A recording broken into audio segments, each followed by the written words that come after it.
اور موسم کی تبدیلی جہاں خوشگوار لمحات لاتی ہے وہیں صحت کے لیے کئی مسائل بھی پیدا کر دیتی ہے۔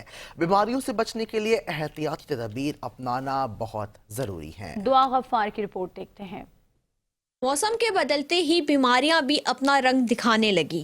گلے کی خراش، بخار اور وائرل انفیکشن جیسے مسائل عام ہو جاتے ہیں۔ موسم کی تبدیلی کے دوران قوت مدافعت کمزور ہو سکتی ہے، اسی لیے متوازن غذا کھائیں، زیادہ پانی پئیں اور سردی سے بچنے کے لیے مناسب گرم کپڑے کا استعمال کریں۔ یہاں پیشنٹ جو ہمارے پاس ڈیزیز کے ساتھ آتے تھے وہ ہمارے پاس اس 15 دنوں میں ڈبل کے قریب ہو گئے ہیں۔ احتیاطی تدابیر ہم یہی کہیں گے کہ تھوڑا سا ٹھنڈ سے بچا جائے، اپنے کپڑے گرم پہنے جائیں، سینے کو ڈھانپا جائے، پیروں کو وہ کیا جائے، بچوں کو خاص طور پہ، بڑی عمر والوں کو زیادہ تر، اور اپنی امیونٹی بہتر کی جائے۔ قوت مدافعت کا ایک اچھا سا آسان جو ہر کسی کے لیے آسان ہے، وہ سب سے پہلے تو پانی اچھا پینا چاہیے۔ سبزیوں کا استعمال، ویجیٹیبل، سیلڈ، ان چیزوں کا اگر استعمال ہوگا اچھا تو ہماری قوت مدافعت بھی اچھی ہوگی۔ ماہرین کے مطابق ایسے میں خود کو محفوظ رکھنے کے لیے احتیاطی تدابیر نہایت ضروری ہیں۔ کیمرہ مین رخسار بیگ کے ساتھ دعا غفار، 5 نیوز کراچی۔